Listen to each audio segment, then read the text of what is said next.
नमस्कार बच्चों। पिछली कक्षा में हमने सिल्वर वेडिंग कहानी के पाठ्य पुस्तक से संबंधित प्रश्नों का अध्ययन किया। आज सिल्वर वेडिंग कहानी से ही संबंधित कुछ अन्य महत्वपूर्ण प्रश्नों का अध्ययन आज की कक्षा में हम करेंगे।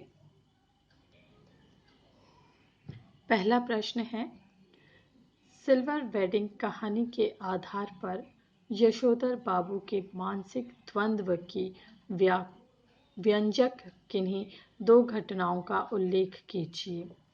मानसिक द्वंद्व कि नया को अपनाना है या नहीं और पुराने को वो छोड़ नहीं पाते, इस तरह का जो मानसिक द्वंद्व उनके अंदर चल रहा था। उत्तर, सिल्वर वेडिंग के केंद्रीय पात्र यशोधर पंत रहते तो वर्तमान में हैं, परंतु वे अपने अतीत से बाहर नहीं निकल पाते। वह अपनी पत्नी से कहते हैं, जिस तरह तुमने बुढ़िया काल में यह बगैर बाह का ब्लाउज पहनना, रसोई घर से बाहर दाल भात खा लेना, यह ऊंची हील वाली सैंडल पहनना और ऐसे ही 50 काम अपनी बेटी की सलाह पर शुरू कर दिए हैं, वे मुझे समहाउ इम्प्रॉपर मालूम होते हैं। एनीवे, मैं तुम्हें ऐसा करने से रोक नहीं रहा हूँ। Therefore, तुम लोगों को भी मेरे जीने के ढंग पर कोई ऐतराज नहीं होना चाहिए।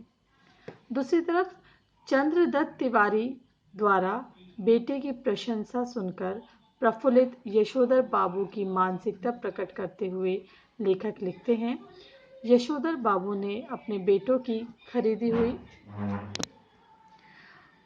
हर नई चीज़ के संदर्भ में यही टिप्पणी करते हैं कि समहाउ मेरी तो समझ में आता नहीं, इसकी क्या ज़रूरत थी। तथापि उन्हें कहीं इस बात की खुशी भी होती है कि इस चीज़ के आने से उन्हें नए दौर में गलत मानकों के अनुसार ही सही बड़ा आदमी मान लिया हो। वे घर में आधुनिक सुविधाओं की वस्तुएं देखकर गर्व तो महसूस करते हैं, पर फिर भी उन्हें यह सब समहाउ इम्प्रॉपर लगता है। इन्हीं विपरीत परिस्थितियों में सामंजस्य स्थापित करने के प्रयास के कारण यशोधर बाबू के मन में द्वंद्व चलता रहता है। जहाँ उनकी पत्नी पुराने समय में या जब वो विवाह करके आती हैं, उनके लिए इस तरह के पहनावा उचित नहीं था। वे रसोई घर के अंदर ही खान पान किया करते थे, ऊंची हील की सैंडल नहीं पहनती थी, लेकिन समय के साथ अपने बच्चों के साथ वो परिवर्तित हो जाती हैं। उसके पश्चात वो उनमें कोई बदलाव नहीं चाहते हैं और वे चाहते हैं कि अगर मैं उनमें कोई बदलाव नहीं चाहता हूँ तो वे भी मेरे जीने के ढंग पे ऐतराज़ ना करें। उनकी बीवी को और उनके बच्चों को उनके पुराने विचारों में, उनकी पूजा पाठ करने में, हर प्रकार के कार्यों में जो है ऐतराज़ रहा करता था। वहीं हम देखते हैं कि दूसरी तरफ जहाँ बच्चों की बड़ाई होती है, उनकी प्रशंसा की जाती है कि वे तरक्की कर रहे हैं, तो उस चीज़ से वे प्रफुल्लित होते हैं, प्रसन्न तो होते हैं, लेकिन फिर भी अपने पुराने संस्कारों के चलते वे उन्हें ग्रहण नहीं कर पाते हैं। अगला प्रश्न देखते हैं हम।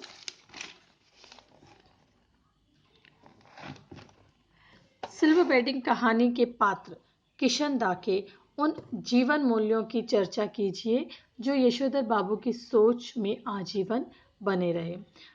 किशनदा को यशोधर बाबू गुरु मानते थे और जिस तरह का जीवन किशनदा ने जिया, जिन जीवन मूल्यों को किशनदा ने अपनाया, उन्हीं जीवन मूल्यों को यशोधर बाबू ने भी आजीवन अपने जीवन में अपनाए रखा और अपनी सोच में बनाए रखा। उत्तर इस प्रकार है, सिल्वर वेडिंग कहानी के पात्र किशनदा के अनेक जीवन मूल्यों को यशोधर बाबू आजीवन अपनी सोच में बनाए रखते हैं। उनमें से कुछ निम्नलिखित हैं। सादगी, यशोधर बाबू अत्यंत सादगीपूर्ण जीवन जीते थे। वे सुविधा के साधनों में फेर में नहीं पड़ते थे। वे साइकिल से दफ्तर जाया करते थे और फटा पुलोवर पहनकर दूध लाने में भी उन्हें कोई परहेज नहीं था। अर्थात जैसे सादा जीवन वो अभी तक जीते आ रहे थे, वैसा ही सादगी से भरा हुआ जीवन वो अभी भी जी रहे थे और इस तरह के जीवन से उन्हें किसी तरह की कोई आपत्ति नहीं थी। और इस सादगी से भरे हुए जीवन से इन्हें किसी प्रकार का कोई परहेज नहीं था, जबकि उनके बच्चों को इन सब से कहीं ना कहीं दिक्कत हुआ करती थी। सरलता पूर्वक जो सरलता का जो जीवन मूल्य उन्होंने ग्रहण किया, और यशोधर बाबू सरलता की मूर्ति हैं। वे छल कपट या दूसरों को धोखा देने जैसी कुत्सित विचारों से दूर हैं, अर्थात बहुत ही सादा और सरल जीवन व्यतीत किया करते थे। दूसरों के साथ किसी भी प्रकार का छल कपट वो नहीं करते थे, ना ही किसी को धोखा देने की वे सोच भी सकते थे। तीसरा जो जीवन मूल्य उन्होंने किशनदास से ग्रहण किया वह था भारतीय संस्कृति से लगाव। यशोधर बाबू को भारतीय संस्कृति से गहरा लगाव है, जबकि उनके बच्चे पाश्चात्य सभ्यता के पक्षधर हैं। भारतीय संस्कृति से गहरे लगाव का उदाहरण हम ले सकते हैं कि वे आज भी जो जन्यों पुण्यों की संस्कृति है उसको निभाते हैं। अपने घर में जो रामलीला से संबंधित जो कार्यक्रम हो रहे हैं उनके लिए अपने घर का एक कमरा वो रामलीला वालों को दे देते हैं। तो इस तरह से वे आज भी भारतीय संस्कृति से लगे हुए हैं, से उनका लगाव है, जबकि बच्चे इन सब चीज़ों के पक्ष में नहीं हैं। वे आधुनिक संस्कृति के पक्ष में हैं और उसको नियमित रूप से अपनाते चले जा रहे हैं। अगला जीवन मूल्य है आत्मीयता। यशोधर बाबू अपने पारिवारिक सदस्यों के अलावा अन्य लोगों से भी आत्मीय संबंध बनाए रखते हैं। ऐसा नहीं है कि वे दूसरों से लड़ते झगड़ते हैं, बल्कि सभी के साथ उनका आत्मीय प्रेम है, अर्थात अगर वे किसी से बातचीत करते हैं तो प्रेम से करते हैं, और मतलब एक संवेदना का जो भाव है वो उनके मन में दूसरे लोगों के प्रति जागृत रहता है। पांचवा जीवन मूल्य है पारिवारिक जीवन शैली। यशोधर बाबू सहज पारिवारिक जीवन को जीना चाहते थे। वे संयुक्त परिवार में रहे हैं शुरू से ही, और संयुक्त परिवार के तहत रहते हुए रिश्तेदारों और संबंधियों से अपने रिश्ते को वो निरंतर बनाए रखना चाहते हैं, तथा यह इच्छा रखते हैं कि सब उन्हें परिवार के मुखिया के रूप में जाने। कि परिवार की जो जीवन शैली है, जिस तरह से पितृसत्तात्मक परिवार हमेशा से ही हमारे समाज में बना रहा है, यशोधर बाबू भी यही चाहते हैं कि वे परिवार के मुखिया के रूप में जाने जाएं और सभी उनकी बातों को माने। सगे संबंधियों से वो अपने रिश्ते को बनाए रखें, उनकी हर मुमकिन मदद वो करें, और ऐसे में वे जो है अपने परिवार के बच्चों या अपने बीवी बच्चों से उनकी असहमति बनी रहती है। वे नहीं चाहते कि किसी भी प्रकार के सगे संबंधियों से भी रिश्ता बनाए। उपयुक्त जीवन मूल्य उन्हें किशनदास से मिले, जिन्हें आजीवन उन्होंने अपनी सोच में बनाए रखा। कि ये वही जीवन मूल्य थे जिन्हें उन्होंने किशनदास से ग्रहण किया था, और अपने जीवन में उन्होंने आजीवन इन जीवन मूल्यों को बनाए रखा और इन्हीं के अनुसार उन्होंने अपना जीवन जिया। अगला प्रश्न हम देखते हैं। ये जो कहानी लिखी गई है, इस कहानी को की मुख्य समस्या आखिर क्या है? अगला प्रश्न है, सिल्वर वेडिंग की मुख्य समस्या क्या है? या सिल्वर वेडिंग कहानी के आधार पर पीढ़ियों के अंतराल के कारणों पर प्रकाश डालिए। क्या इस अंतराल को कुछ पाटा जा सकता है? स्पष्ट कीजिए। कुछ पाटा जा सकता है। पाटा जा सकने का मतलब है कि ये जो पीढ़ियों में दूरियां आ गई हैं, जो अंतराल आ गया है, जो सोच में जो बदलाव आ गया है, क्या हम उस अंतराल को, उस रिक्त स्थान को या उस दूरी को कुछ कम कर सकते हैं क्या? तो यहाँ इस अंतराल को कुछ पाटा जा सकता है का तात्पर्य हुआ कि क्या इस अंतराल को कुछ कम हम कर सकते हैं या इसको कुछ कम किया जा सकता है। उत्तर है, सिल्वर वेडिंग कहानी में पीढ़ियों के अंतराल को समाज के सामने रखा गया है। अंतराल का कारण यह है कि पुरानी पीढ़ी नए बदलाव को समझना ही नहीं चाहती, स्वीकार करना तो दूर की बात। यशोधर पंत भी इस बात को मानते हैं कि उनके बच्चे दुनियादारी उनसे ज़्यादा अच्छी तरह समझते हैं, फिर भी वे पुराने विचारों में रहना अधिक पसंद करते हैं। आधुनिक रहन सहन, पहनावा, रिश्तेदारी सभी यशोदा जी को अपने पुराने विचारों या सोच के कारण समहाउ इम्प्रॉपर लगते हैं। कि ऐसा नहीं है कि यशोधर बाबू को समझ नहीं है, बल्कि हम ये मानते हैं कि जो पुरानी सोच, जो पुरानी विचारधारा में वो जकड़े हुए हैं, उस जकड़न से वो बाहर नहीं निकलना चाहते। वो ये स्वीकार तो करते हैं कि उनके बच्चों को दुनियादारी की समझ बहुत ज़्यादा है, लेकिन वो उनके विचारों से सहमत नहीं होते हैं। इस पूरी कहानी में नई पीढ़ी और पुरानी पीढ़ी के अंतराल को दर्शाया गया है। इस अंतर को कम करने का एक ही तरीका है, बदलाव। पुरानी पीढ़ी के लोगों को समझना चाहिए कि नई पीढ़ी बदलाव चाहती है। वह संसार में समय और परिवर्तन के अनुसार अपने नियमों में जीना चाहती है। वहीं नई पीढ़ी को भी अपने पुराने विचारों को उसी सीमा तक बदलना चाहिए जिससे पुरानी पीढ़ी आहत ना हो और नई पीढ़ी पतन की ओर ना जाए। समय के साथ तालमेल बिठाकर ही हम अपने आप को तथा दूसरों को प्रसन्न रख सकते हैं।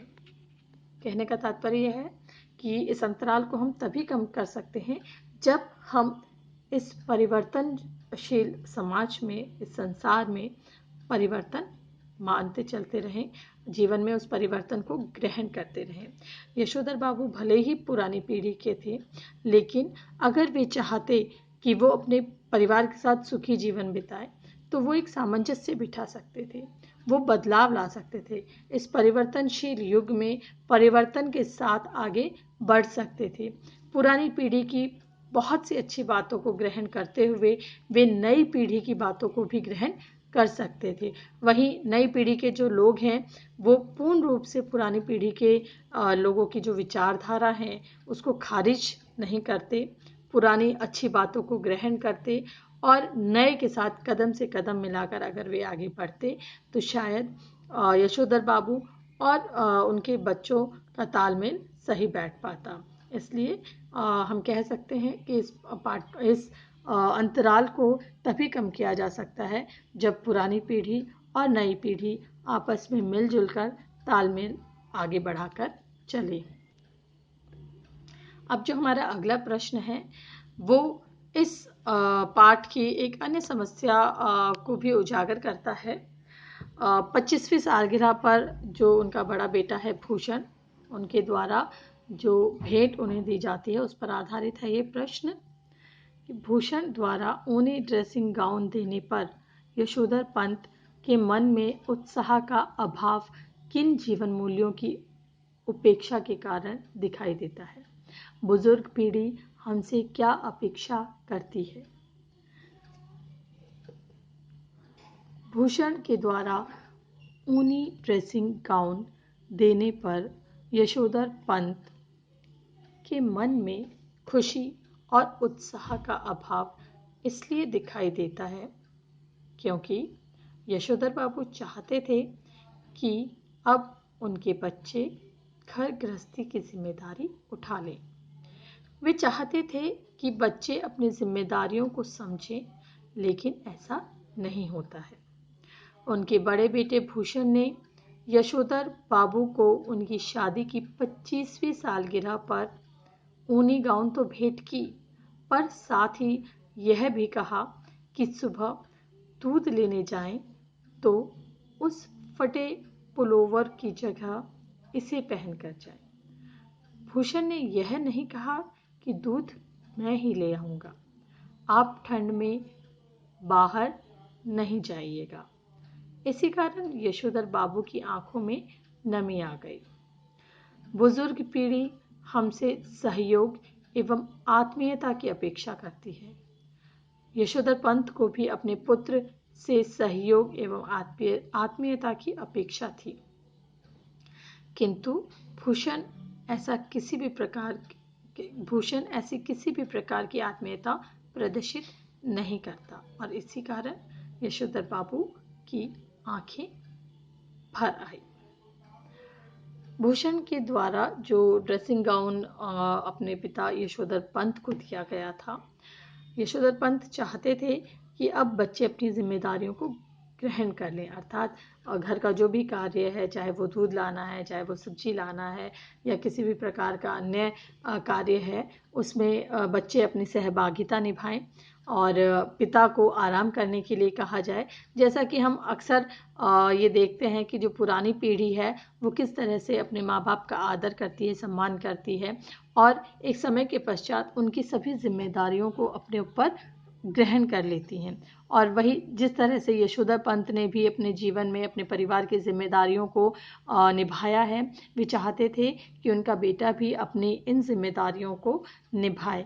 लेकिन भूषण जो कि एक आधुनिक पीढ़ी का युवक है, वो इन सब चीज़ों पर ध्यान नहीं देता है और ड्रेसिंग गाउन देते हुए उन्हें ये कहता है कि आप ये वाला गाउन पहनकर सुबह दूध लाने जाएं, वे फटा पुलोवर पहनकर दूध लाने ना जाए, क्योंकि उस फटे पुलोवर से कहीं ना कहीं उन्हें शर्म आती है।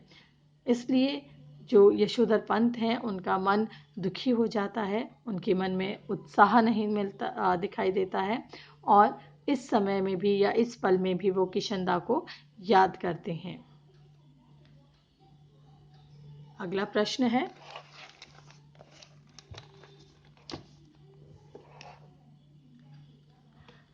परिवार में रहते हुए भी यशोधर बाबू स्वयं को अकेला क्यों महसूस करते हैं, या यशोधर बाबू के जीवन में जीवन मूल्यों के पुराने और नए प्रचलन किस प्रकार द्वंद्व था, किस प्रकार का द्वंद्व था। यशोधर पंत के जीवन में पुराने होते जा रहे जीवन मूल्यों और नए प्रचलनों के बीच द्वंद्व था। एक तरफ आधुनिकता थी तो दूसरी तरफ किशनदा की सीख। वे इन दोनों में सामंजस्य नहीं बना पा रहे थे। एक ओर बड़े बेटे भूषण की तरक्की से खुश थे तो दूसरी ओर उसका इतना पैसा कमाना उन्हें समहाउ इम्प्रॉपर लग रहा था। उन्हें बेटी का जींस टॉप और पत्नी का बिना बाहा का ब्लाउज पहनना पसंद नहीं था।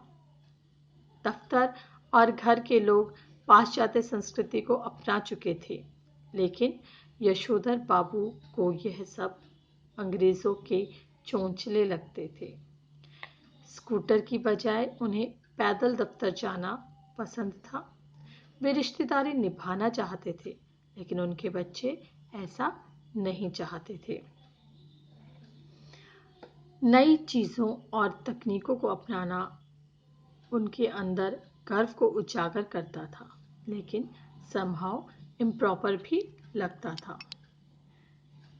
इन सब के कारण उन्हें अत्यधिक संघर्ष करना पड़ा। उन्होंने बच्चों से तो अनेक अपेक्षाएं कर ली, परंतु खुद में अंश मात्र भी बदलाव नहीं करना चाहा। उनकी अपने बच्चों और बीवी से नहीं बनती थी, इसलिए परिवार में रहते हुए भी यशोधर पंत स्वयं को अकेला महसूस करते हैं। परिवार में बीवी बच्चों के होने के पश्चात भी वे स्वयं को अकेला महसूस करते थे। बड़े बेटे की तरक्की पर खुश तो होते हैं, लेकिन कहीं ना कहीं एक विज्ञापन कंपनी के द्वारा बड़े बेटे को 1500 रुपये माह में वेतन मिलना उनके लिए समहाउ इम्प्रॉपर था। वो उन्हें कुछ ठीक नहीं लगता। उन्हें ये लगता है कि हम रिटायरमेंट की उम्र पर आने के पश्चात इतने रुपए कमा रहे हैं और ये जो है विज्ञापन कंपनी में इसे नौकरी मिलते ही 1500 रुपये मिल रहे हैं। तो ये चीज़ जहाँ उन्हें खुश होना चाहिए, उसकी तरक्की के लिए उसकी प्रशंसा करनी चाहिए, सराहना करनी चाहिए, वहाँ वो इस बात को सोच करके दुखी हो जाते हैं कि इतने सारे पैसे उसे नौकरी लगते ही कैसे मिल रहे हैं। तो इस कारण से ये एक कारण रहा उनके दुखों का। दूसरा, बेटी का जीन्स टॉप पहनना और पत्नी का बेटी के अनुसार परिवर्तित हो जाना, नए आधुनिक परिवेश में ढल जाना भी उन्हें दुखी करता है, उन्हें व्यथित करता है, परेशान करता है, जो उनके दुख का सबसे बड़ा कारण रहा है। वहीं स्कूटर की बजाय उन्हें पैदल दफ्तर जाना ज़्यादा पसंद था। कि पहले वो साइकिल से दफ्तर जाया करते थे, लेकिन जब वो सेक्शन ऑफिसर बन जाते हैं और भूषण भी अच्छी नौकरी पर लग जाता है, तो बच्चों के द्वारा ये कहा जाना कि पापा आप स्कूटर ले लीजिए, साइकिल पे तो चपरासी दफ्तर जाया करते हैं। तो ये बात भी उन्हें समहाउ इम्प्रॉपर लगती है। उन्हें लगता है कि स्कूटर की सवारी उन्हें जचती नहीं है। तो जहाँ पर उन्हें बदलाव लाना चाहिए था वो बदलाव नहीं लाते हैं, जिसके कारण उनके परिवार में और उनमें नहीं बनती है, और ये दो आपस में द्वंद्व के रूप में वे चलते रहते हैं। वहीं अगर हम एक और पहलू देखते हैं कि वे रिश्तेदारी निभाना चाहते हैं, लेकिन उनके बच्चे ऐसा नहीं चाहते। वे चाहते हैं कि वे अपने जीजा जनार्दन का हाल चाल पूछें, अपनी बहन को पैसे भेजें और उनकी आर्थिक मदद करें। वहीं बच्चे इन सब चीज़ों को नकारते हैं। वे कहते हैं कि रिश्तेदारी निभाने का मतलब है अपना अपना मुनाफा खत्म करना, या ये कह सकते हैं कि अपने रिश्तेदारों को, अपने जीजा को, अपने बुआ को वो पैसे नहीं भेजना चाहते थे। उन्हें लगता था ये सारा का सारा जो है घाटे का सौदा है। तो जहाँ एक और यशोधर बाबू रिश्तेदारी निभाना चाहते हैं, वहीं दूसरी तरफ उनके बच्चे रिश्तेदारी नहीं निभाना चाहते। तो यहाँ पर भी दोनों के बीच में जो है अंतराल आ जाता है। वहीं अगला अगर हम बिंदु देखते हैं तो नई चीज़ों और तकनीकों को अपनाना, कि घर में नई फ्रिज का आना, नए टीवी का आना, और जब 25वीं सालगिरह की जो पार्टी उनके घर में रखी जाती है, उसे देखकर भी वे खुश होते हैं। उन्हें ये लगता है कि जिसके जन्म पर एक लड्डू भी नहीं मिला, उसकी 25वीं शादी की सालगिरह पर इतने सारे व्यंजन उसके घर में बने हैं। तो जब उन सब चीज़ों को देखकर वे खुश होते हैं, बच्चों की सराहना उन्हें करनी चाहिए, प्रशंसा उन्हें करनी चाहिए कि हाँ, हमारे घर में भी आधुनिक और नई चीज़ों का आगमन हुआ है। ऐसे में वो अपने बच्चों की प्रसन्नता नहीं करते हैं, उनकी प्रशंसा नहीं करते हैं, और कहीं ना कहीं उन्हें ये कह करके हतोत्साहित कर देते हैं कि ये सारी चीज़ें उन्हें समहाउ इम्प्रॉपर लगती हैं। तो ये उपरोक्त जो कारण बताए गए हैं, ये ऐसे कारण थे जिनके कारण यशोधर बाबू जो है सुखी नहीं रह पाए, अपने बच्चों के साथ तालमेल नहीं बिठा पाए। रोज़ घर में कलह का होना, अनबन का होना, और इसके चलते उन्होंने ये रास्ता अपना लिया था कि वे दफ्तर से निकलने के पश्चात मंदिर में बहुत देर तक बैठे रहा करते थे, ताकि वे घर में देर से पहुँचे, और देर से पहुँचेंगे तो बहुत ज़्यादा समय परिवार के साथ नहीं बिता पाएंगे, और उनके साथ जो कलह, जो कलेश, जो लड़ाई उनके घर में होती है, वे भी नहीं हो पाएगी। तो ये कुछ महत्वपूर्ण प्रश्न थे जिनसे आपको अवगत कराया गया। इसके साथ ही कुछ प्रश्न मैं आपको गृह कार्य हेतु दे रही हूँ, जिन्हें आपको स्वविवेक से करना है। जैसा कि पहला प्रश्न है, यशोधर बाबू के व्यक्तित्व की विशेषताओं का उल्लेख करें।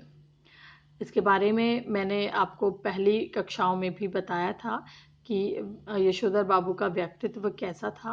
वे परिश्रमी थे, परिश्रम करते थे, मेहनती थे, सादगी भरा जीवन जीते थे, और भारतीय संस्कृति को मानते थे, परंपराओं को मानते थे। तो इसके बारे में हम पहले चर्चा कर चुके हैं। तो इनकी विशेषताएं आपको लिखनी है, कम से कम 3 से 4 विशेषताओं को उदाहरण सहित आपको लिखना है। दूसरा है, किशनदा का बुढ़ापा सुखी क्यों नहीं रहा था। इस पर भी चर्चा की जा चुकी है कि किशनदा का बुढ़ापा सुखी क्यों नहीं रहा था। वे अविवाहित थे, और रिटायरमेंट के बाद उनकी देखभाल करने वाला कोई नहीं था। वे गांव में जाकर रहने लगे। वे बीमार हुए, और जब बीमार हुए तो उनकी देखभाल के लिए वहाँ पर उपस्थित कोई नहीं था। ऐसे में जो हुआ होगा से उनकी मृत्यु होती है। लेखक इस तरह से इनके बुढ़ापे को सुखी नहीं मानते हैं। तो इसको थोड़ा और अधिक व्याख्या करके आप लिखें। सिल्वर वेडिंग की शाम दफ्तर के दृश्य पर प्रकाश डालिए। जिस दिन सिल्वर वेडिंग थी उस दिन दफ्तर का क्या दृश्य था। दफ्तर का दृश्य से तात्पर्य हम ये कह सकते हैं कि उस दिन जो दफ्तर है यशोधर पंत का, उनके दफ्तर में क्या क्या घटित हुआ और किस तरह से वो दफ्तर से निकलते हैं। तो शाम के समय जब दफ्तर से वे निकल रहे हैं, उस समय दफ्तर का क्या दृश्य था, उसकी व्याख्या आपको इस प्रश्न के उत्तर में करनी है। अगला चौथा प्रश्न है, यशोधर बाबू 2 कालखंडों में जी रहे हैं, पक्ष या विपक्ष में तर्क सहित उत्तर दीजिए। 2 कालखंड अर्थात नई पीढ़ी और पुरानी पीढ़ी, नया और पुराना और आधुनिक। यशोधर बाबू दोनों ही खंडों में जी रहे हैं। पुराने को वो छोड़ना नहीं चाहते हैं और नए को अपनाना नहीं चाहते हैं, लेकिन कहीं ना कहीं बच्चों के द्वारा जो नई चीज़ें अपनाई जा रही हैं उससे वे प्रसन्नचित्त भी होते हैं। तो आप इस बात से सहमत हैं या नहीं, आप इस बात के पक्ष में हैं या विपक्ष में। जिस भी जो भी उत्तर आप देते हैं, चाहे पक्ष का दें या विपक्ष का दें, उन दोनों ही उत्तरों में तर्क अवश्य दें। तर्क अर्थात पाठ से संबंधित उदाहरण का प्रयोग इन उत्तरों को पूरा करने में अवश्य दें।